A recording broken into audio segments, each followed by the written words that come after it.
So the question here is, for the circuit given below, VEB is equal to 0.7 volt, the value of beta is fill in the blanks. So ये यहाँ पर circuit दिया हुआ है और यहाँ पर हमको निकालना है बीटा का वैल्यू। तो देखिए ये हमारा PNP ट्रांजिस्टर है। So this terminal is called as a emitter terminal and this is having P type. यहाँ पर ये टर्मिनल क्या है? So this is base terminal here. So this is N type and this is collector terminal here. So this is also P type. So that is called PNP transistor. और इसमें current का flow कैसे होता है? तो यहाँ से जो फ्लो होगा वो हमारा इमीटर करंट का डायरेक्शन इस तरीके से होता है और बेस करंट हमारा इस तरीके से जाता है और इधर से हमारा कलेक्टर करंट फ्लो होता है. So that we can say it here for this PNP transistor or NPN transistor also, this IE is equal to IB plus IC, and as we know that this IC is equal to beta into IB, so this can be written here as a 1 plus beta times of IB. So यहाँ पर हमको निकालना है beta का value. तो beta का value निकालने के लिए हमको इमीटर का करंट चाहिए और बेस पर का करंट चाहिए. तो जैसे कि यहाँ पर दिया हुआ है कि VEB is equal to 0.7 volt और ये इमीटर टर्मिनल है. तो यहाँ पर इमीटर का वोल्टेज क्या होगा? तो VE is equal to 5 volt, directly ये वोल्टेज हो जाएगा. और बेस पर का वोल्टेज क्या होगा? तो हम लोग जानते हैं कि VEB को क्या लिख सकते हैं? This VEB can be written as VE minus VB. So VB को हम लोग लेफ्ट साइड में लाएंगे तो क्या हो जाएगा? VE minus VEB. सो VE है हमारा 5 वोल्ट और VEB है यहाँ पर दिया हुआ 0.7 volt. So that VB will become here as a 4.3 volt. अब देखिए बेस रेसिस्टर का एक टर्मिनल यहाँ पे कनेक्टेड है, that is called base voltage as a 4.3 volt और इसका दूसरा टर्मिनल हमारा कनेक्टेड है 2.3 वोल्ट से. तो ये जो बेस करंट हमारा इधर से फ्लो हो रहा है IB, तो IB का वैल्यू क्या हो जाएगा? सो ये IB का वैल्यू हो जाएगा हमारा 4.3 minus 2.3 divide by 20K. So K के बदले ऊपर में जाएगा तो ये हो जाएगा 10 to the power minus 3. So we can write it here 4.3 minus 2.3, it will become here 2 by 20 और ये 10 to the power minus 3 के बदले में हम लोग लिख सकते हैं मिली. So it will become here milli ampere. So this will produce here 0.1 milliampere. तो यहाँ से IB हमको मिल गया. अब हमको निकालना है IE. तो देखिए यहाँ से ये IB आ रहा है और इस साइड से IC आ रहा है और दोनों मिल करके ये 230 ओम से पास होगा. So that will become here as a emitter current. So emitter current कितना हो जाएगा? तो देखिए emitter current is equal to the current passing through this 230 ohm is called here as a emitter current. So यहाँ पर क्योंकि यहाँ से बेस करंट आ रहा है इस पार्ट से, कलेक्टर करंट आ रहा है इस पार्ट से, सो दोनों को ऐड कर देंगे इस नोड पॉइंट पे तो वो हमारा इमीटर करंट के बराबर हो जाएगा. So this emitter current is equal to 2.3 volt minus 0 volt divide by 230 into 1000. ये 1000 हमने क्यों लिखा यहाँ पर? क्योंकि डायरेक्टली हम मिली एम्पियर में इस करंट को मेजर कर सकते हैं. So milli is having the power of 10 to the power minus 3 और ये 1000. So that will be compensating to each other.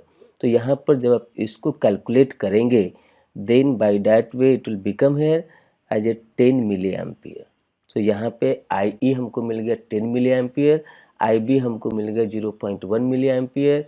ये इक्वेशन नंबर अगर 1 मानते हैं तो इसमें हम लोग इसको डालेंगे IE का value. So this is here 10 milli ampere is equal to 1 plus beta into 0.1 milliampere. So milliampere gets cancelled and 1 plus beta this will become here as a 100. क्योंकि ये यहाँ पे 0.1 है. सो ये हो जाएगा 1/10. क्रॉस मल्टीप्लाई करेंगे so it will become 1 plus beta is equal to 100. So that beta is equal to 100 minus 1. This will become here 99. So we got the final value of beta is equal to 99. And as I had mentioned that this question is belonging to NAT numerical answer type, so that the numerical values of the beta is 99 here.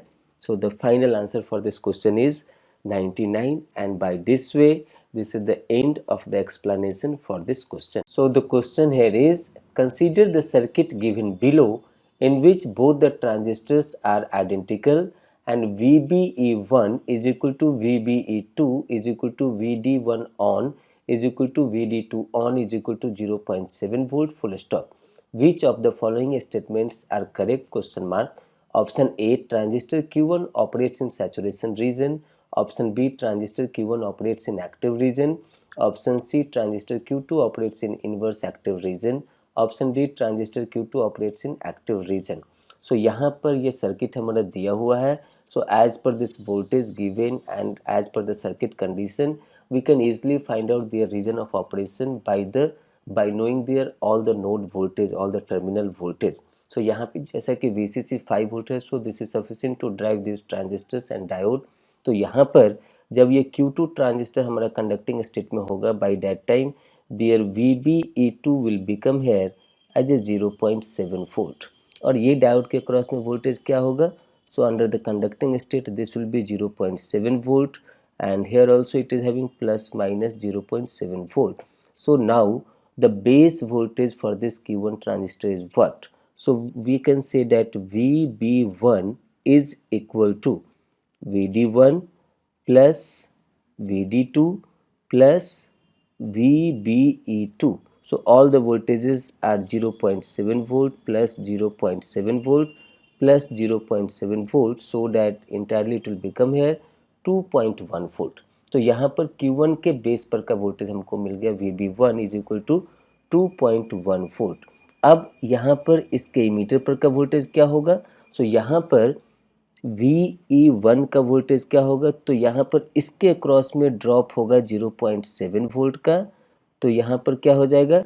This VE1 is equal to VB1 minus VBE1. So VB1 कितना है? तो VB1 हमारा मिला है 2.1 volt. So this is 2.1 volt minus 0.7 volt, so that this will become here 1.4 volt, and this VE1 is nothing but it is equal to VC2 of this Q2 transistor. So यहाँ पर यही voltage हमारा VC2 भी हो जाएगा. तो ये node पर का वोल्टेज मिल गया हमको 1.4 वोल्ट, और यहाँ पर का ये बेस पर का वोल्टेज हमको मिला था 2.1 वोल्ट, और यहाँ पर का वोल्टेज है एज पर this shorted wire it is here 5 volt. Now we can find out here.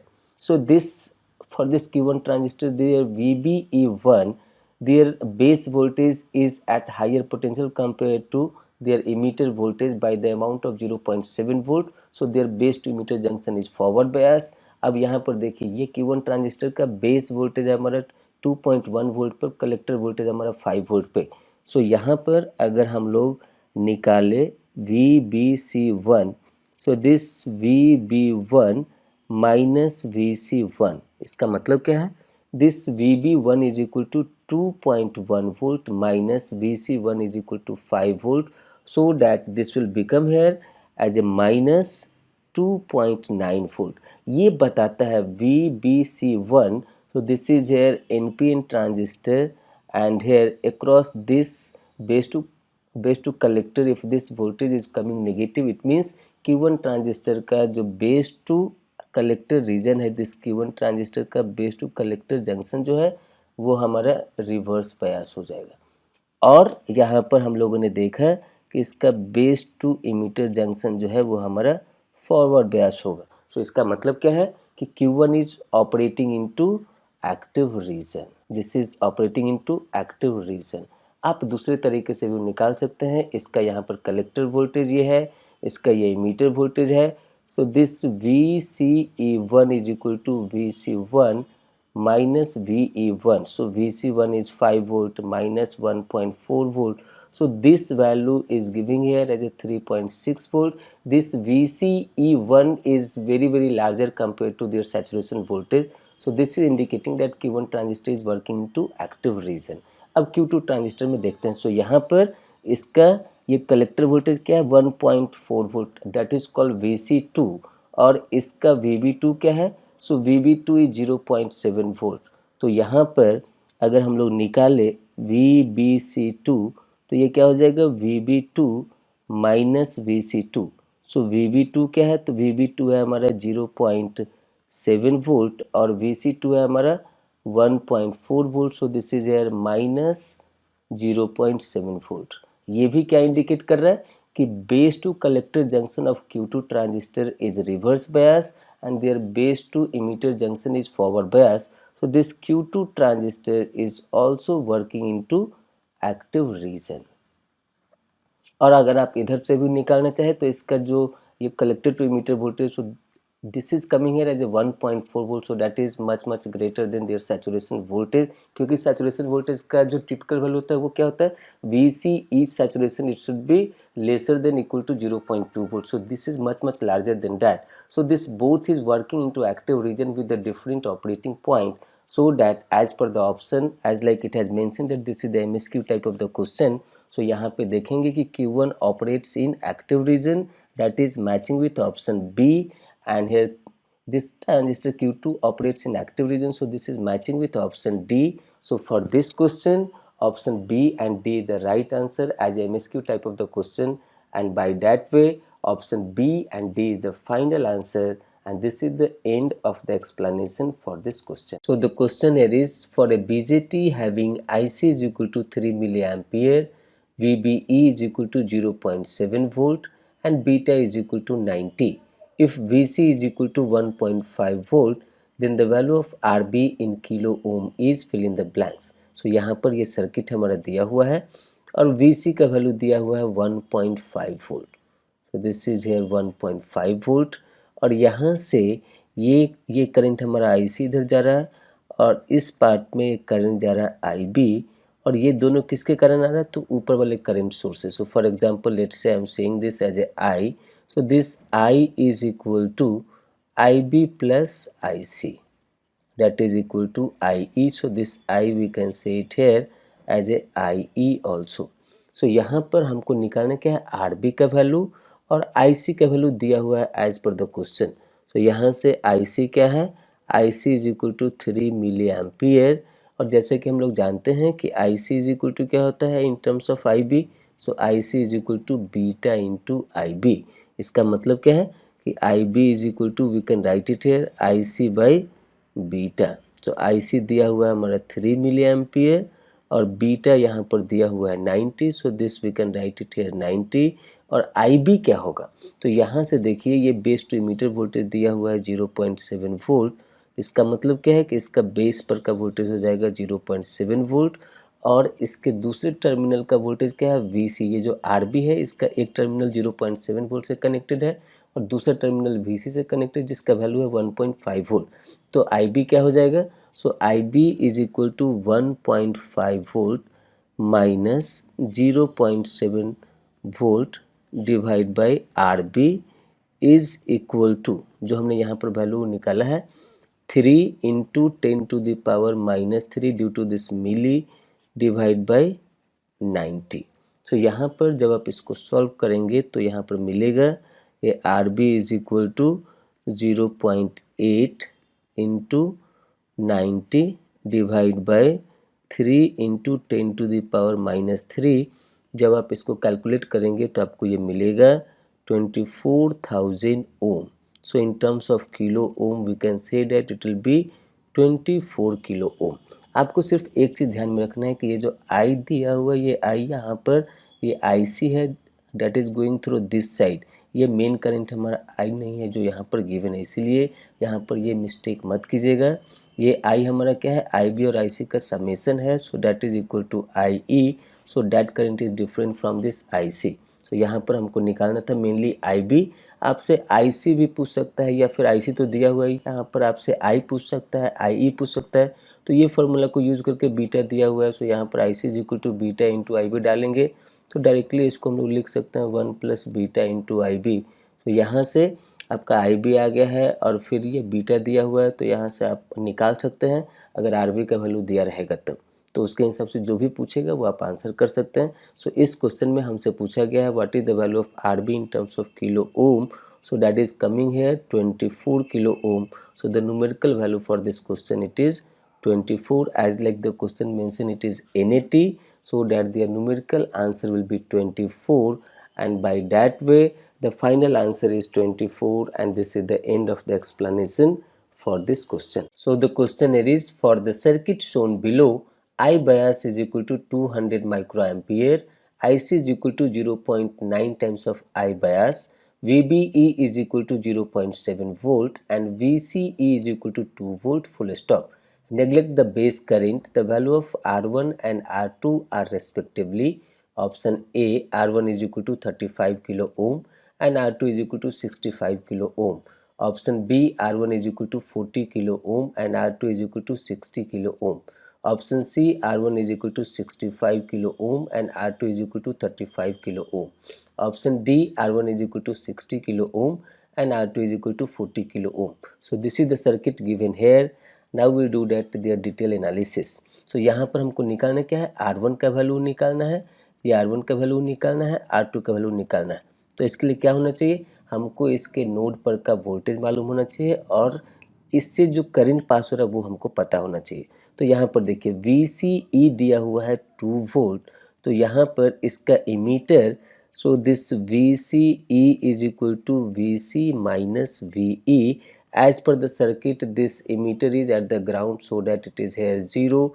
So VC is equal to nothing but it is VCE, और VCE क्या दिया हुआ 2 वोल्ट. इसका मतलब क्या है, ये VC वोल्टेज हमको मिल गया यहाँ से 2 वोल्ट. अब उसके बाद ये ट्रांजिस्टर का VBE वोल्टेज दिया हुआ है, so their emitter is at the ground, so that this voltage is 0.7 volt. इसका मतलब कि इसके बेस पर का वोल्टेज हमको मिल गया 0.7 वोल्ट. अब इसमें जो करंट पास हो रहा है वो क्या करंट पास हो रहा है वो हमको देखना है. That we need to find out here as a IB.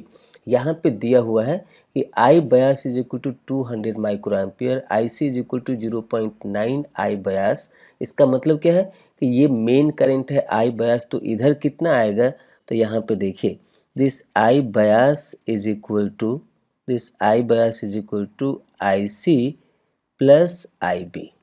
So यहाँ से IB क्या हो जाएगा, तो IB हो जाएगा हमारा I bias माइनस IC, और यहाँ से हमारा क्वेश्चन में दिया हुआ है IC इज इक्वल टू क्या है 0.9 टाइम्स ऑफ I bias. इसका मतलब कि IB हमको क्या मिलेगा 0.1 टाइम्स ऑफ I bias, और I bias का वैल्यू दिया हुआ है यहाँ पर 200 micro ampere. So this will become here 0.1 into 200 microampere, so that is nothing but it is equal to 20 microampere.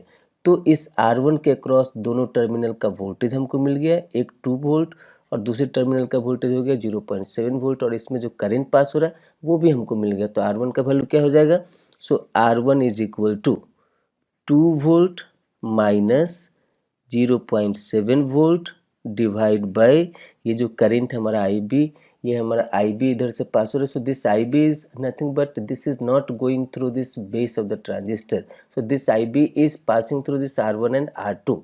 So as per the question, it has given that this base current is negligible. So this IB, whatever I had assumed this current, it is not passing through the base of the transistor, it is passing through R1 and R2. Just for the name I had taken this as a IB. So यहाँ पर ये क्या हो जाएगा 2 volt minus 0.7 volt divide by ये हमारा यहाँ पर IB का वैल्यू क्या है 20 into 10 to the power minus 6. जब आप इसको सॉल्व करेंगे तो आपको मिलेगा यहाँ से 65 किलो ओम. अब ये जो हमने IB यहाँ पर माना है, ये जो नाम दिया है IB और जिसका वैल्यू हमको 20 माइक्रो एम्पेयर आ रहा है, सो यही करंट हमारा R1 से भी पास हो रहा है और यही करंट हमारा R2 से भी पास होकर के फिर ग्राउंड में चला जा रहा है ऐसे करके. So no current is passing through this side. As per the question it has given that neglect the base current, so might be their beta is very higher, so their base current is very small or negligible. तो यहाँ से R2 का क्या हो जाएगा, तो इसके दोनों टर्मिनल पर का ये हमको वोल्टेज चाहिए, तो एक पॉइंट का क्या है 0.7 वोल्ट और दूसरे टर्मिनल कहाँ पे है, ग्राउंड पे है. So here I can say that this R2 is equal to 0.7 volt minus 0 volt divide by यही IB हमारा इससे भी पास हो रहा है, या R2 से भी पास हो रहा है. सो यहाँ पर लिखेंगे 20 into 10 to the power minus 6.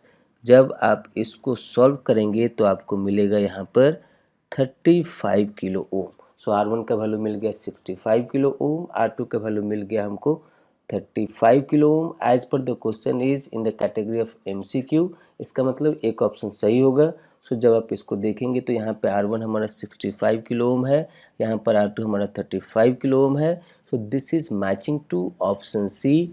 So the final answer for this question is option C, and by this way this is the end of the explanation for this question. So the question here is, consider the circuit given below neglecting the finite base current of Q2 and Q3 and assuming that their VBE is equal to 0.7 volt and Q2 has 5 times the area of Q3 full stop. The value of current IO is fill in the blanks milliampere. So this is the circuit given here, and basically this is an amplifier circuit with an active load as a Q2, and this Q1 is the driver transistor of this amplifier, and this part that is 23 kilo ohm with this 3 volt and this Q3 along with this Q2. So this is forming here as a current mirror circuit. तो यहाँ पर हम लोग को as per the DC analysis ये I output निकालना है। तो ये क्या होगा इसको हम लोग देखते हैं। सो यहाँ पर देखिए इस करंट को हम लोग मानते हैं कि यहाँ पर आई रेफरेंस एक करंट फ्लो हो रहा है, और जैसा कि क्वेश्चन में दिया हुआ है कि finite base current of Q2 and Q3 is negligible, it means ये आई रेफरेंस टोटली हमारा ट्रांजिस्टर के कलेक्टर टू इमीटर टर्मिनल से पास हो रहा है, no current is going through their base part. और दूसरा कि यहाँ पे base to emitter junction is given here as a 0.7 volt. So यहाँ पर इसका इमीटर हमारा ग्राउंड पे है, तो यहाँ पर क्या हो जाएगा, this is minus, this is plus, and this voltage is 0.7 volt. So this is shorted here base to collector of this Q3 transistor. तो यहाँ पर इस नोड पॉइंट पर का वोल्टेज क्या हो जाएगा 0.7 वोल्ट। तो यहाँ पर ये जो 23 किलो ओम का रेसिस्टर है इसके दोनों टर्मिनल के वोल्टेज मिल गए, एक 3 वोल्ट और दूसरा 0.7 वोल्ट। तो हम लोग आई रेफरेंस निकाल सकते हैं। सो ये आई रेफरेंस क्या हो जाएगा, तो आई reference is 3 volt minus 0.7 volt divided by 23 kilo ohm. So due to this kilo it will become here milliampere.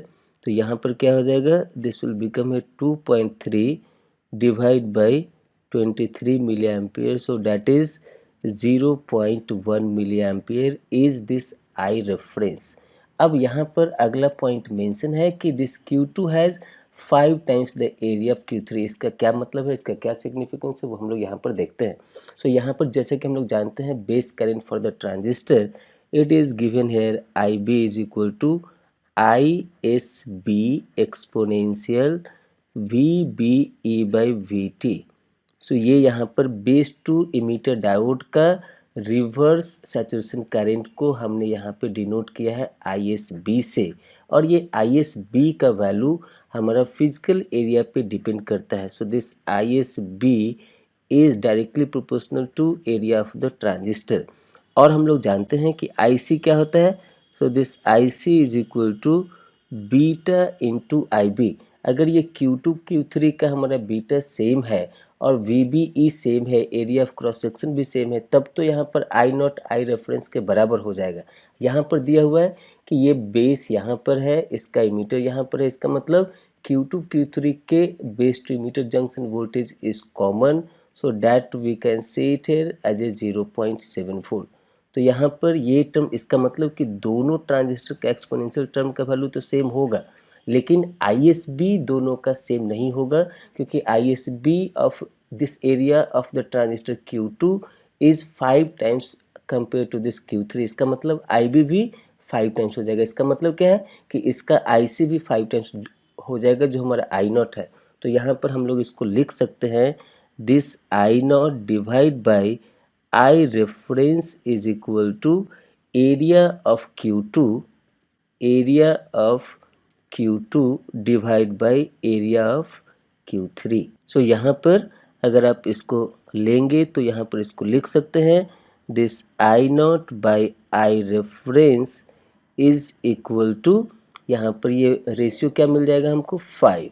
So this I not is equal to 5 times of I reference, और यहाँ पर हमको I reference मिला है 0.1 milliampere, so 5 into 0.1 milliampere, so that ultimately this will become here 0.5 milliampere. सो जैसे कि ये question NAT से बिलोंग करता है, इसीलिए यहाँ पर I0 का न्यूमेरिकल वैल्यूज क्या हो जाएगा, so that will become here 0.5, क्योंकि मिली एम्पियर ऑलरेडी यहाँ पर मेंशन है. So the numerical values for this question is 0.5 and the final answer for this question is 0.5. By this way, this is the end of the explanation for this question. So the question here is, for the circuit shown in below figure, assume beta is very high so that their base current is negligible and VBE is equal to 0.7 volt, full stop. The approximate collector current IC is fill in the blanks milliampere. So this is the circuit given here. So actually it is having that biasing circuit. So we'll see their detailed solution. So यहाँ पर देखेंगे तो ये part of the network जो भी हमारा इधर का है, ये हमारा बायसिंग पार्ट का सर्किट है and that is basically voltage divider bias circuit. So यहाँ पर इस टर्मिनल से हम लोग को थेवेनिन इक्विवेलेंट निकालना है. इसका मतलब इस टर्मिनल से हमको निकालना है VTH एंड RTH. तो यहाँ पर इस सर्किट को एनालाइज करने के लिए इस कॉमन पॉइंट के नोड को हम लोग मानते हैं A. सो अगर आप देखेंगे 60 किलो ओम के रेसिस्टर को, तो यहाँ पर ये एक हमारा कॉमन नोड A से कनेक्टेड है. इसका एक टर्मिनल, दूसरा टर्मिनल इसका 5 वोल्ट से कनेक्टेड, प्लस 5 वोल्ट से. सिमिलरली ये 30 किलो ओम का एक टर्मिनल हमारा कॉमन नोड A से कनेक्टेड है और दूसरा नोड इसका, दूसरा टर्मिनल इसका 5 वोल्ट से कनेक्टेड है. इसका मतलब हुआ कि 60 kilo ohm is in parallel to this 30 kilo ohm and this combination is in series with this 20 kilo ohm. तो इसका इक्विवेलेंट नेटवर्क हम लोग यहाँ पर बना सकते हैं. सो this is drawn in this way. यहाँ पर ये दोनों हमारा प्लस 5 वोल्ट से कनेक्टेड है और इस साइड का वैल्यू है 60 किलो ओम और ये है हमारा 30 किलो ओम और ये कॉम्बिनेशन हमारा सीरीज में है विद दिस 20 किलो ओम. सो यहाँ पर ये है हमारा 20 किलो ओम और इस कॉमन नोड पॉइंट को हमने एज्यूम किया है A. तो यहाँ पर देखेंगे कि ये 60 किलो ओम 30 किलो ओम के है, पैरेलल है और इसके कॉम्बिनेशन को हम लोग मानते हैं resistance R1. So this R1 we can calculate here 60 kilo ohm parallel to 30 kilo ohm. So यहाँ पर जब आप इसको कैलकुलेट करेंगे तो आपको मिलेगा 60 kilo ohm into 30 kilo ohm divide by 90 kilo ohm, so that their equivalent will become here as a 20 kilo ohm. अब आप ये इसको हम लोग मानते हैं R2 और इस कॉम्बिनेशन को हमने माना है R1, तो इसका इक्विवेलेंट क्या बनेगा. सो this is hair R1 which is 20 kilo ohm and this is here R2 which is also given in the circuit as a 20 kilo ohm और ये हमारा 5 वोल्ट से प्लस 5 वोल्ट से कनेक्टेड है. तो यहाँ पर ये हमारा बीच में कॉमन टर्मिनल है, so that is called A point और A नोड. तो यहाँ पर A नोड पर जो वोल्टेज मिलेगा so that is called here as a VTH. So यहाँ पर ये R1 and R2 both are in series. So as per the voltage division rule, we can easily calculate this VTH. So VTH क्या हो जाएगा 20K divide by 20K plus 20K into 5 volt. So that ultimately this will become here as a 2.5 volt. This will become here as a 2.5 volt. VTH हमको मिल गया 2.5 volt. अब RTH क्या होगा. तो जैसे कि हम लोग जानते हैं थेवेनिन के इक्विवेलेंट रेसिस्टेंस को कैलकुलेट करने का प्रोसीजर होता है कि जो भी हमारा इक्विवेलेंट नेटवर्क है उसके डीसी सोर्स को शॉर्ट करते हैं. इसका मतलब क्या है कि ये R1 का ऊपर का जो 5 वोल्ट है वो हमारा ग्राउंड में जाएगा और उसके बाद नीचे का जो है वो उसका एक टर्मिनल ऑलरेडी ग्राउंड से है और ये हमारा कॉमन नोड पॉइंट है that is A node point. तो यहाँ पर अगर आप देखेंगे ये R1 R2, so now this is treated as a parallel. So यहाँ पर RTH क्या हो जाएगा. So this RTH is equal to R1 parallel to R2. So R1 का वैल्यू क्या है 20 किलो ओम, यहाँ से कैलकुलेट करके मिला था और यहाँ पर ये दिया हुआ है R2 का वैल्यू 20 किलो ओम. तो यहाँ पर जब इसका इक्विवेलेंट आप निकालेंगे so 20K into 20K divide by 40K so that this will become here as a 10 kilo ohm. तो यहाँ पे RTH हमको मिल गया 10 किलो ओम। हमको निकालना क्या, हमको निकालना है IC का value. So that IC is approximately equal to IE because their base current is negligible due to beta is very high। क्योंकि हमारा होता क्या है, this IC is equal to beta into IB। So here this IB is equal to IC by beta. अगर beta बहुत in large है तो IB हमारा बहुत ही स्मॉल होगा। So that we can ignore, but practically it is not possible. So for making the calculation we are assuming this is negligible to 0. It means that IC is approximated to IE। तो यहाँ पर ये हमारा emitter पर का voltage अगर हमको मिल गया तो उसके बाद हम लोग आराम से IE निकाल सकते हैं। So that will become our IC। तो यहाँ पे जैसे कि दिया हुआ है कि IB is very negligibly small और it can be ignore to 0। So यहाँ पर VTH के कारण जो भी हमारा करेंट फ्लो होगा so that will B 0। It means the voltage drop across this RTH will be approximately 0। तो यहाँ पर जो बेस पर जो वोल्टेज अपीयर होगा वो VTH ही अपीयर होगा। So that will be 2.5 volt. और base to emitter voltage drop होता है 0.7 वोल्ट। सो जैसा कि क्वेश्चन में दिया हुआ है, तो यहाँ से VBE is equal to VB minus VE। So VE हमारा क्या हो जाएगा, सो VE is equal to VB minus VBE। तो VB क्या है, VB is equal to VTH, यही हमारा VB है। तो यहाँ पर ये हो गया 2.5 volt minus 0.7 volt. So that will become here as 1.8 volt. So यहाँ पर इमीटर का वोल्टेज हमको मिल गया 1.8 वोल्ट। तो इधर से इमीटर पर का करंट क्या होगा, so this IE is equal to 1.8 minus of -5 divide by 200। So जब आप इसको कैलकुलेट करेंगे और मिली में लाएंगे तो आपको मिलेगा यहाँ पर 34 milli ampere. So here to convert this into milli we need to multiply here with 1000 so that it will become here as a milliampere। so that we will get it here IC is equal to 34 milliampere। this IE is equal to 34 milliampere। so this IC is equivalent to this as a 34 milliampere। and as this question belongs to numerical answer type, so यहाँ पर ये हमारा numerical answer type है, so इसीलिए इसका answer क्या हो जाएगा, हमारा आंसर होगा IC का value 34। So by this way the final answer for this question is 34 and this is the end of the explanation for this question। So the questionnaire is for the circuit shown below both the transistors are identical full stop at room temperature assume VT is equal to 25 millivolt then V out is fill in the blanks millivolt and answer should be up to 2 decimal places। so यहाँ पर ये हमारा circuit है और हम लोग इसके detail solution देखते हैं। तो यहाँ पर पहले सर्किट को समझते हैं।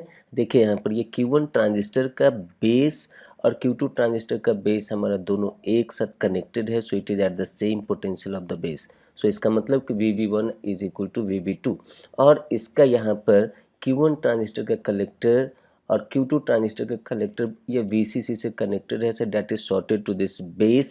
so this Q1 transistor and Q2 transistor is acting here as a diode here। now for this transistor, for this Q1 transistor their base and Q2 transistor base is at the common node but their emitter terminal is not at the common node। so यहाँ पर Q1 transistor का emitter 10I के current source से connected है और Q2 transistor का emitter हमारा I से कनेक्टेड है, so that their base to emitter voltage will not be same।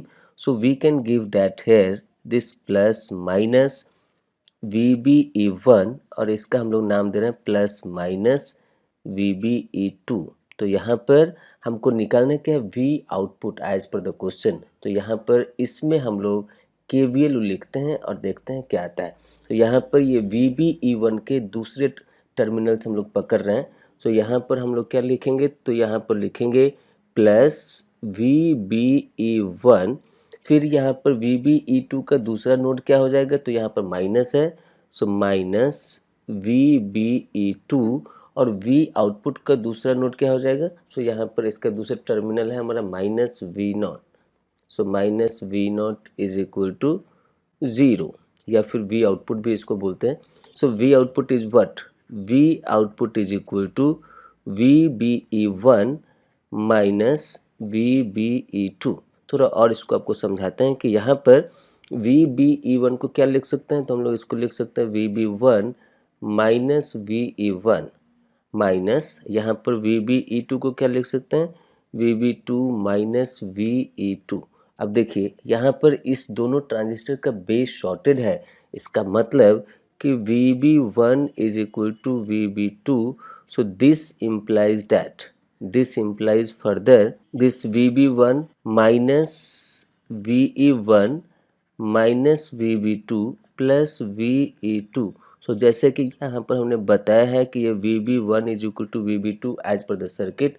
So this both will get cancelled and this can be written as VE2 minus VE1. तो यहाँ पर output voltage क्या होगा, तो Q2 transistor के emitter पर का voltage minus Q1 transistor के इमीटर पर का वोल्टेज, या फिर दूसरे तरीके से बोले तो यहाँ पर जो हमारा पहला यहाँ पर निकल के आया V output is equal to. So as पर दिस या तो हमें Q1 ट्रांजिस्टर का बेस टू इमीटर वोल्टेज मालूम होना चाहिए और फिर ये Q2 ट्रांजिस्टर का बेस टू इमीटर वोल्टेज मालूम होना चाहिए, उसका डिफरेंस हमको V आउटपुट देगा. तो यहाँ पर हम लोग चलते हैं और यहाँ पर डायोड के करंट इक्वेशन को देखते हैं. सो यहाँ पर डायोड का करंट इक्वेशन क्या होता है, I is equal to IS exponential. यहाँ पर यह ट्रांजिस्टर डायोड की तरह यूज हो रहा है, तो यहाँ पर डायोड वोल्टेज की जगह पर लिख सकते हैं VBE by VT.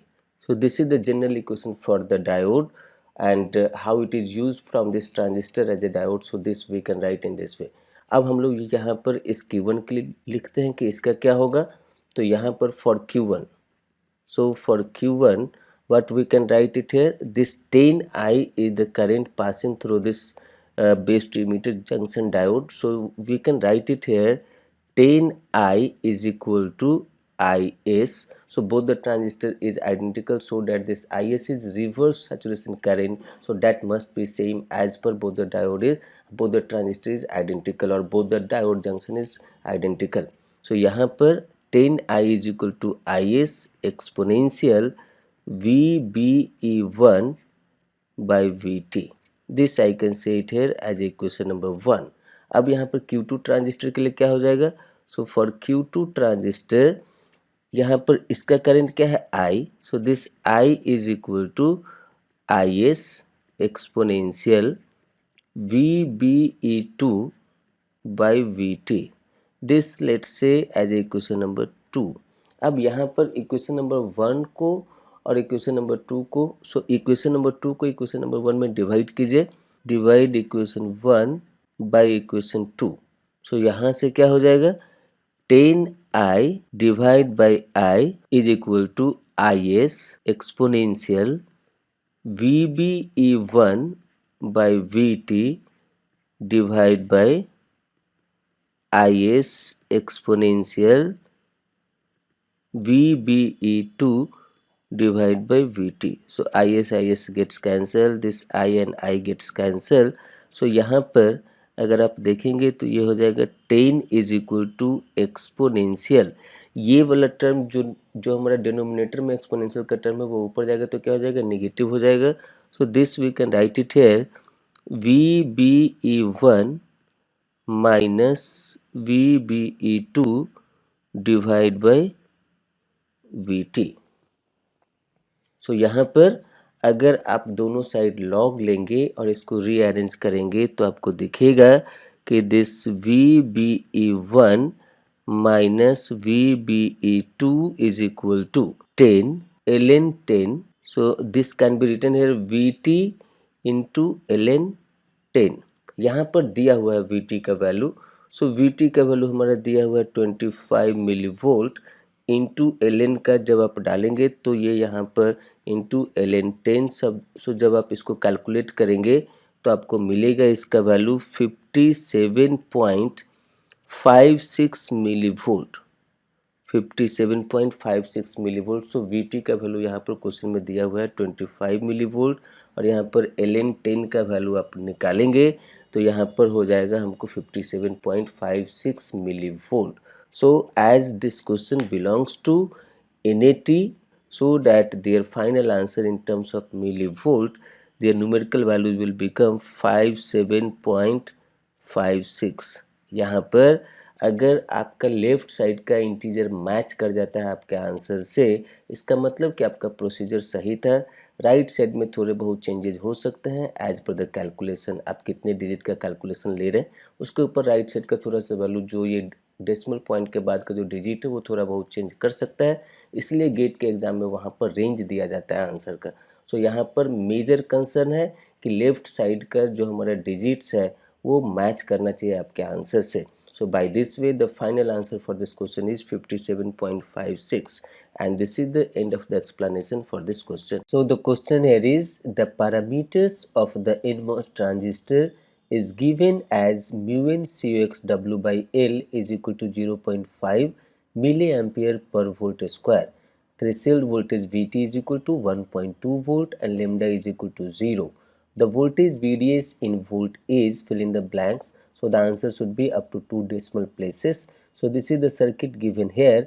और यहाँ पर लेमडा ज़ीरो है. सो लेमडा ज़ीरो है, इसका मतलब क्या है कि ये मॉसफेट हमारा इसके अंदर चैनल लेंथ मॉड्यूलेशन को कंसीडर नहीं किया गया.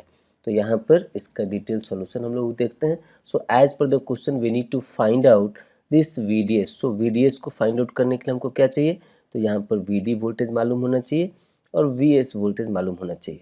इस सर्किट में ये करंट दिया हुआ है IQ is equal to 0.5 milli ampere. So that is called biasing current, and we don't know about that this transistor operation whether it is working into saturation region और लीनियर रीजन. तो यहाँ पर अगर इस तरीके का क्वेश्चन हो और हमको मालूम नहीं हो कि किस रीजन में काम कर रहा है, तो हम लोग एक रीजन को एज्यूम करते हैं और फिर बाद में वोल्टेज कंडीशन से क्रॉस चेक करते हैं.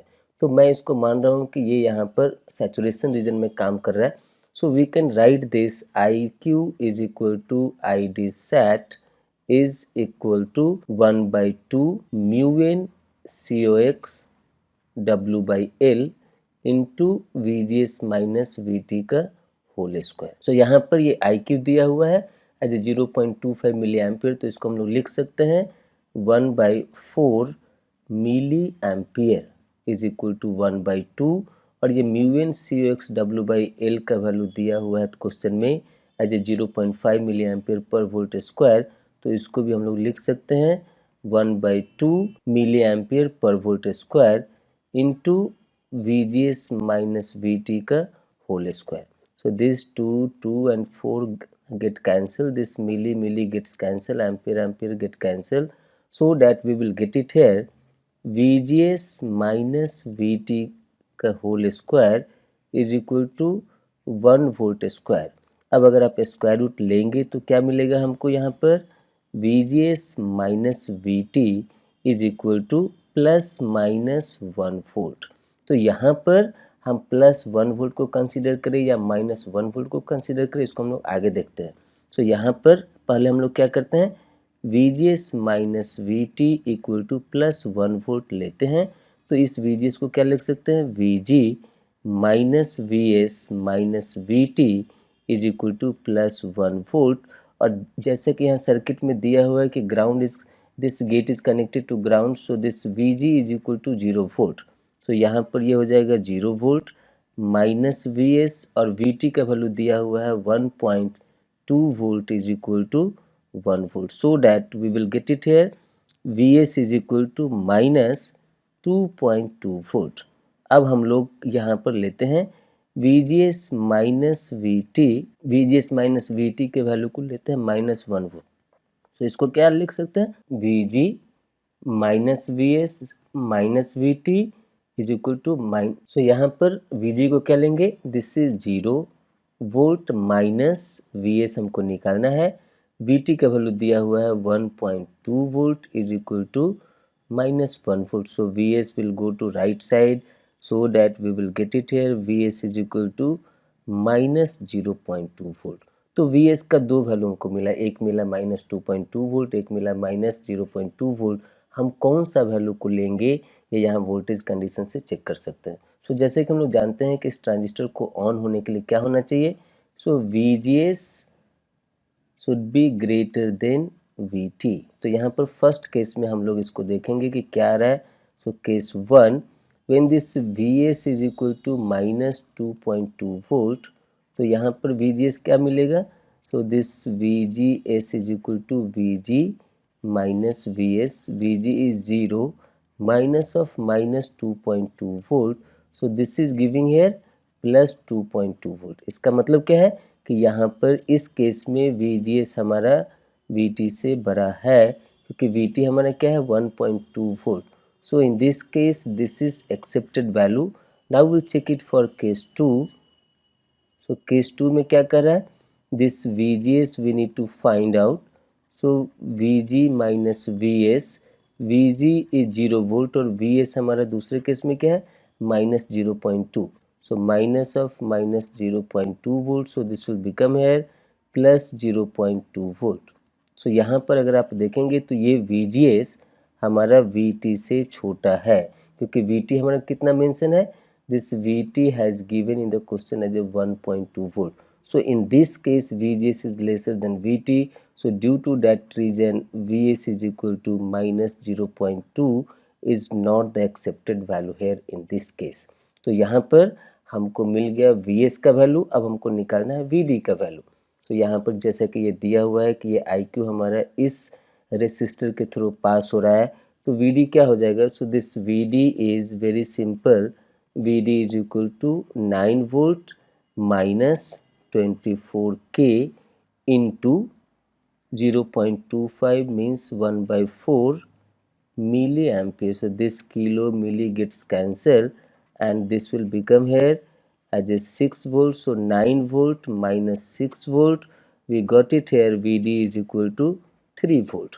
So here what we can write it, VDS is equal to VD minus VS। VD we got it here 3 volt and VS, this value is the accepted value here, so VS is equal to minus 2.2 volt। So this is giving here 5.2 volt। अब यहाँ पर हमने जो माना था कि ये saturation region में काम करता है, इसको भी क्रॉस चेक करना है। तो यहाँ पर देखिए whether this VDS is greater than equal to VGS minus VT or not। तो यहाँ पर VDS क्या आया है, VDS is 5.2 volt और VGS क्या होगा। सो VGS will become here VG minus VS minus VT। So this is 5.2 volt and gate voltage is 0 minus of minus 2.2 volt minus 1.2 volt। So this is 5.2 volt greater than, so this will become here minus minus plus, so that it will become here 2.2 volt minus 1.2 volt। So this is equal to here 1 volt। इसका मतलब यहाँ पे क्या हमको पता चल रहा है, this VDS is greater than this VGS minus VT।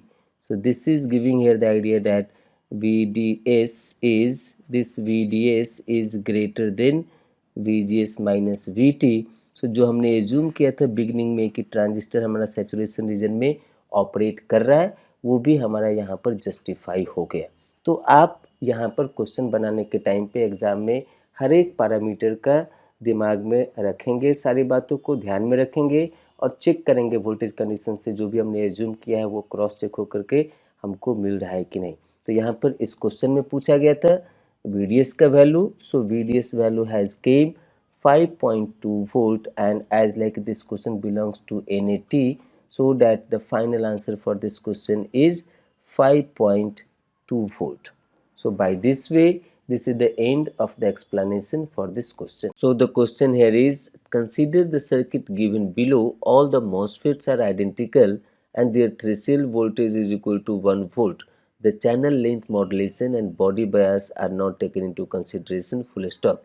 The voltages VA and VB are option A, VA is equal to 5 volt and VB is equal to 5 volt, option B, VA is equal to 5 volt and VB is equal to 2.5 volt, option C, VA is equal to 2.5 volt and VB is equal to 2.5 volt, option D, VA is equal to 2.5 volt and VB is equal to 5 volt। तो यहाँ पर ये हमारा circuit दिया हुआ है और इसके डिटेल सॉल्यूशन हम लोग आगे देख रहे हैं। सो जैसे कि यहाँ पर हम लोग जानते हैं किसी भी मॉसफेट के लिए अगर ड्रेन और गेट शॉर्टेड है तो वो वहाँ पर सैचुरेशन में काम करता है, वो ट्रांजिस्टर हमारा सैचुरेशन रीजन में काम करता है। थोड़ा सा इसको हम यहाँ पर आपको दिखा देते हैं। सो जैसे कि हम लोग जानते हैं for a MOSFET if there VDS is greater than equal to VGS minus VT it means it is working into saturation region. So यहाँ पर इसको लिख सकते हैं VD minus VS greater than equal to VG minus VS minus VT। So यहाँ पे minus V S cancel हो जाएगा। सो सैचुरेशन रीजन में काम करने के लिए VD should be greater than equal to VG minus VT। अब यहाँ पर देखिए कि अगर ड्रेन और गेट शॉर्टेड है, इसका मतलब क्या होता है, this VDG is equal to 0 volt और we can say that VD minus VG is equal to 0 volt और we can say that VD is equal to VG। So यहाँ पर अगर ड्रेन और गेट का वोल्टेज बराबर हो, ये गेट का वोल्टेज और ड्रेन का वोल्टेज बराबर हो और उसमें ये VG में से अगर आप थोड़ा सा भी वोल्टेज को माइनस करेंगे तो इसका मतलब क्या है, this VD will become greater if there is anything subtracted from this VG। So यहाँ पर ये दोनों बराबर है और सिर्फ गेट वोल्टेज में से मान लीजिए कि ये हमारा 5 वोल्ट है और ये भी हमारा यहाँ पर 5 वोल्ट है। सो VD तो हमारा 5 वोल्ट है लेकिन VG में से अगर हमने 1 वोल्ट माइनस कर लिया तो क्या बचा, यहाँ पर ये VG minus VT will become here as a 4 volt. It means this is justifying to this VD greater than VG minus VT। So यहाँ पर हम बोल सकते हैं कि VD और VG बराबर है तो VG में से थोड़ा सा भी वोल्टेज आप माइनस करेंगे थ्रेशोल्ड वोल्टेज, इसका मतलब क्या है कि VD will become greater than VG minus VT। So ये यहाँ पर हमको दिख गया कि if drain and gate is shorted it means it is indicating that transistor is working to saturation. ये आप अच्छे से ध्यान में रखिएगा हमेशा। सो यहाँ पर ये M2 हमारा कहाँ पे काम कर रहा है, सैचुरेशन रीजन में काम कर रहा है और यहाँ पर M1 ट्रांजिस्टर के भी ड्रेन और गेट शॉर्टेड है तो ये भी हमारा सैचुरेशन रीजन में काम कर रहा है। ये M4 ट्रांजिस्टर का भी ड्रेन और गेट शॉर्टेड है तो ये भी हमारा सैचुरेशन रीजन में काम कर रहा है। अब हम लोग यहाँ पर M3 के लिए चेक करेंगे, इसके लिए लॉजिक डेवलप करेंगे। तो जैसे कि हम लोग जानते हैं कि अगर सारा ट्रांजिस्टर्स आइडेंटिकल हो, इसका मतलब क्या है कि their K n value is what, mu N COX W/L, मतलब कि ये भी वैल्यू हमारा सारे ट्रांजिस्टर का सेम होगा। और हम लोग जानते हैं कि drain current under the saturation reason is given here ID sat is equal to 1/2 Kn into VGS minus VT का होल स्क्वायर। सो अगर दो ट्रांजिस्टर्स आइडेंटिकल हैं तो उनके 1/2 Kn वैल्यू सेम होगा और VT वैल्यू अगर सेम है और VGS वैल्यू भी सेम है, इसका मतलब कि उसके करंट भी बराबर होंगे। या फिर ऐसा बोल सकते हैं कि दो ट्रांजिस्टर्स के अगर सैचुरेशन वो ये करंट हमारा बराबर है और ये आइडेंटिकल है तो इसका मतलब है कि उसके VGS माइनस VT वोल्टेज भी बराबर होने चाहिए। तो यहाँ पर उस लॉजिक से हम लोग इसके लिए VA का वैल्यू निकाल सकते हैं। तो यहाँ पर क्या बोलेंगे कि gate to source voltage for M1 transistor must be equal to gate to source voltage for this M2 transistor. तो यहाँ पर लिखेंगे हम लोग VGS2 is equal to VGS1। So VGS2 को हम क्या लिख सकते हैं, VG2 minus VS2 is equal to VG1 minus VS1। So यहाँ पर VG2 क्या है, तो गेट हमारा यहाँ पर 5 वोल्ट से कनेक्टेड है, so this VG2 is 5 volt और ये M2 ट्रांजिस्टर का सोर्स कहाँ से कनेक्टेड है, तो VA वोल्टेज से कनेक्टेड है, so this is a VA। फिर यहाँ पर M1 ट्रांजिस्टर का गेट कहाँ से कनेक्टेड है, सो ये यहाँ पर VA से कनेक्टेड है, so this we can write it here VA minus ये M1 ट्रांजिस्टर का सोर्स कहाँ से कनेक्टेड है, so this is connected through this ground, so that we can write it here as a 0 volt. So यहाँ पर VA क्या हो जाएगा, so this left side VA will go to right side, so that we can write it here 5 volt is equal to 2 VA। So this implies that VA voltage will become 5/2 volt, that is 2.5 volt। सो यहाँ पर हमको VA का value मिल गया कितना, 2.5 volt. अब उसके बाद हम लोग देखेंगे इसके लिए। सो यहाँ पर जैसे कि हमने बताया कि M1 ट्रांजिस्टर सैचुरेशन रीजन में काम कर रहा है और M1 और M3 ट्रांजिस्टर का गेट और सोर्स हमारा शॉर्टेड है। सो इसके गेट यहाँ पर ये M1 M3 का गेट हमारा कॉमन टर्मिनल पे है और ये M1 M3 का हमारा सोर्स भी कॉमन टर्मिनल पे, so this can be written as plus minus VGS is common to both the transistor. इसका मतलब क्या है कि M1 का जो गेट टू सोर्स वोल्टेज होगा वही हमारा M3 का भी गेट टू सोर्स वोल्टेज होगा। और यहाँ पर ये M4 और M3 हमारा सीरीज में है, तो जितना करंट हमारा M4 से पास होगा वही सेम करंट हमारा M3 से भी पास होगा। इसका मतलब कि gate to source voltage for this M4 transistor must be same to the gate to source voltage of this M3 transistor. तो यहाँ पर हम लोग लिखेंगे VGS4 is equal to VGS3। तो इसको लिख सकते हैं VG4 minus VS4 is equal to VG3 minus VS3। So VG4 हमारा 5 वोल्ट से कनेक्टेड है, so this is here 5 volt, और इसका सोर्स हमारा VB टर्मिनल से कनेक्टेड है, so this is here VB।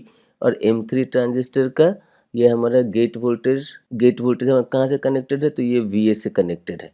So their gate voltage connected through this VA, so this is here VA minus, यहाँ पर इसका सोर्स ये M3 ट्रांजिस्टर का सोर्स कहाँ से कनेक्टेड है, तो ग्राउंड से कनेक्टेड है, तो ये हो गया 0 वोल्ट। सो यहाँ पर ये VA इज इक्वल टू क्या आया है, 2.5 volt. So this is 2.5 volt. तो यहाँ पर हमको VB निकालना है, तो यहाँ से निकालेंगे VB, तो VB क्या हो जाएगा, this VB is equal to 5 volt minus 2.5 volt, so that VB will become ultimately 2.5 volt. तो यहाँ पर VB का भी वैल्यू हमको मिल गया 2.5 वोल्ट। तो ये तो इतना कैलकुलेशन हमने आपको समझाया और दिखाया आपके कॉन्सेप्ट के क्लैरिफिकेशन के लिए। लेकिन अगर और भी आपके पास कॉन्सेप्ट अच्छे से क्लियर है इसके बारे में, तो आप डायरेक्टली बहुत ही शॉर्ट टाइम में आंसर कर सकते हैं। आप देखिए राइट साइड का ये M2 और M1 हमारा सैचुरेशन रीजन में काम कर रहा है, और यहाँ पर ये दोनों सीरीज में है। So by doing that voltage division rule directly we can find out their voltages. तो अगर ये दो एलिमेंट सीरीज में कनेक्टेड हो, दोनों आइडेंटिकल हो, तो जो भी हमारा सप्लाई वोल्टेज है वो दोनों में इक्वली डिवाइड होगा। इसका मतलब कि M2 ट्रांजिस्टर के across their drain to source it will be having 2 volt, and their drain to source it will be having 2.5 volt. So directly we can answer that VA is equal to 2.5 volt. Similarly for this one also, this M4 M3 are identical and it is connected in series and both are working into saturation region with the same VGS. It means here also we can say that we can apply directly voltage division rule and we can find out this VB voltage, it will become 2.5 volt. ये M4 और M3 में हमारा equal voltage distribute होगा whatever it is supply through this 5 volt. So by that way also we can answer within a short time without going through this calculation. So जिनको नहीं पता है वो concept, उनके लिए हमने calculation बताया है. अगर आपका कॉन्सेप्ट काफ़ी क्लियर है तो आप डायरेक्टली भी आंसर कर सकते हैं within 30 second to 1 minute by analysing this circuit.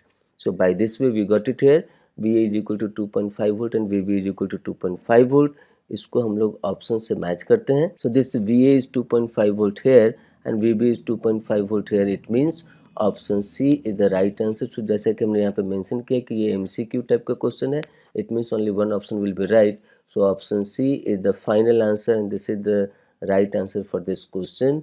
And by this way, this is the end of the explanation for this question. So the question here is, for the circuit shown below, mu n COX is equal to 2.5 times of mu p COX and magnitude of threshold voltage is equal to 1 volt, lambda is equal to 0, gamma is equal to 0, W by L suffix n is equal to W by L suffix p full stop. The output voltage V out is fill in the blanks volt and answer should be up to 2 decimal places.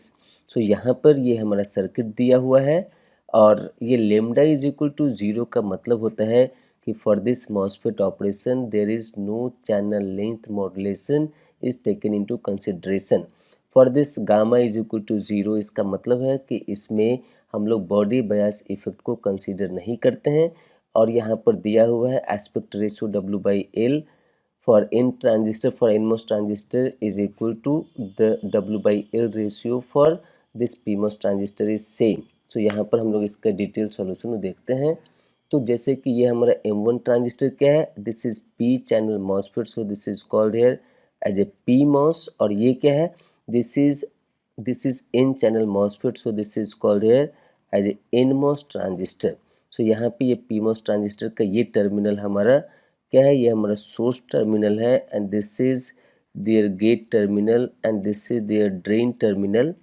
For this M2 transistor as a NMOS, this is their gate terminal, this is their source terminal, and this is their drain terminal. So in this circuit, it is shown here the drain gate for both the transistor is sorted together with this output voltage V0.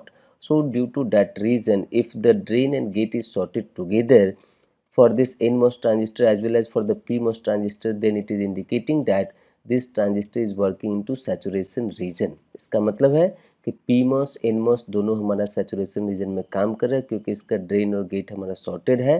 तो यहाँ पर हम लोग लिखेंगे इसका current equation.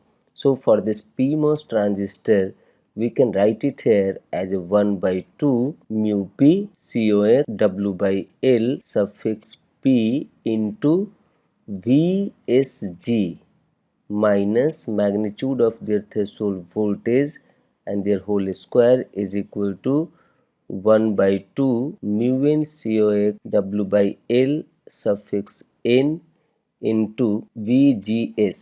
सो यहाँ पर ये हमने M2 ट्रांजिस्टर माना है, तो इसको हम लोग लेते हैं VGS2 minus VT whole square. इसको हमने M1 ट्रांजिस्टर माना है, so for this PMOS transistor we can consider this VSG1.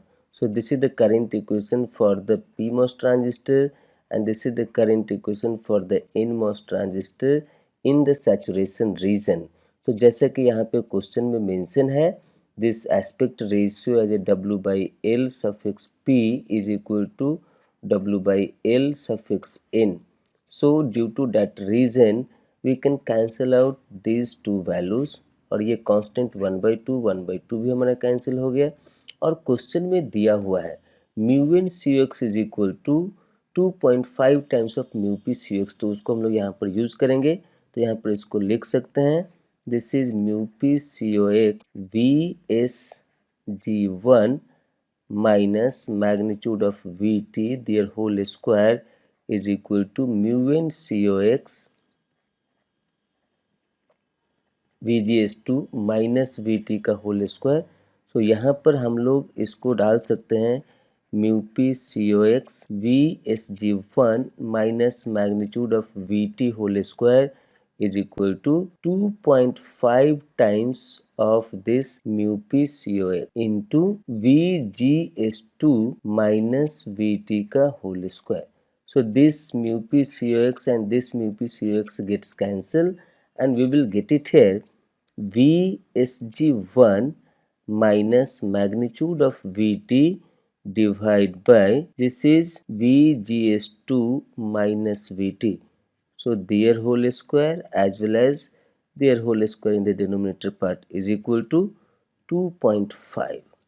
So यहाँ पर जब आप इसको सॉल्व करेंगे तो क्या मिलेगा, VSG1 minus magnitude of VT divided by VGS2 minus VT is equal to square root of 2.5 so square root of 2.5। तो यहाँ पर जब आप इसको सॉल्व करेंगे तो आपको मिलेगा this numerator part what we can write, this we can write it here as a VSG1 minus magnitude of VT is equal to square root of 2.5 into VGS2 minus VT।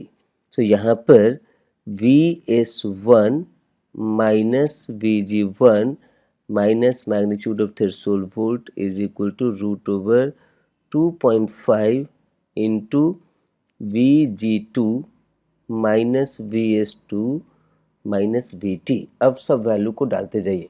So यहाँ पर for M1 transistor what is this VS1, so here this VS1 is equal to 3 volt. तो यहाँ पर हम लोग डालेंगे VS1 is equal to 3 volt minus VG1। So इसका gate और ये आउटपुट हमारा शॉर्टेड है, so VG1 we can write it here V output minus magnitude of threshold voltage वहाँ पर क्वेश्चन में दिया हुआ है 1 volt is equal to square root of 2.5 into Vg2। So इसका Vg2 क्या हो जाएगा? For this NMOS transistor their gate is also connected to this V out, so this we will write it here VO minus इसका source कहाँ पे connected है? So this is called VS2 is connected to ground, so this is here 0 volt, so VO minus 0 और threshold voltage दिया हुआ है 1 volt, so this is air 1 volt. यहाँ पर जब आप इसको सॉल्व करेंगे तो आपको मिलेगा V output is equal to 1.38 volt. कई लोग के दिमाग में ये क्वेश्चन आ सकता है कि सर ने यहाँ पर प्लस रूट ओवर 2.5 लिया है, सो हम लोग सिर्फ इसका पॉजिटिव वैल्यू लिए हैं। तो एक्चुअली यहाँ पर जब आप इसका स्क्वायर रूट निकालेंगे 2.5 का तो प्लस माइनस दोनों में आएगा।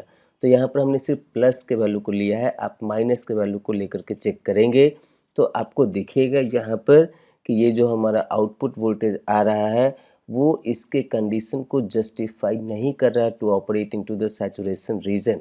सो due to that region the square root of 2.5 we are taking only their positive values, not to their negative values, and after solving these equations you will get it here V output is equal to 1.38 volt। so यहाँ पर जैसा कि ये numerical type का answer है, ये question है, तो यहाँ पर as like this is going through this NAT question type so that their numerical values will become as a 1.38 volt। तो यहाँ पर जैसा कि हमने दिया है कि आपको 2 डेसिमल प्लेसेस तक आंसर लेना है तो थोड़े बहुत चेंजेस आ सकते हैं। So for example they will give the range in this type as like 1.37 volt to 1.40 volt। so in this kind of range they'll mention और they'll give in their answer keys of the actual gate exam। तो आपका इस बीच में कुछ भी value आता है इस सर्किट के लिए, इसका मतलब कि वो हमारा आंसर सही है, क्योंकि कैलकुलेशन के टाइम में आप 2 डिजिट लेते हैं, 3 डिजिट लेते हैं, किसके ऊपर कैलकुलेशन करते हैं तो उसके ऊपर थोड़ा बहुत वेरिएशन हो सकता है, but that variation will not be very large. So as per my calculation what I got it here, the answer is 1.38, so the numerical values for this question is 1.38, and by this way this is the end of the explanation for this question।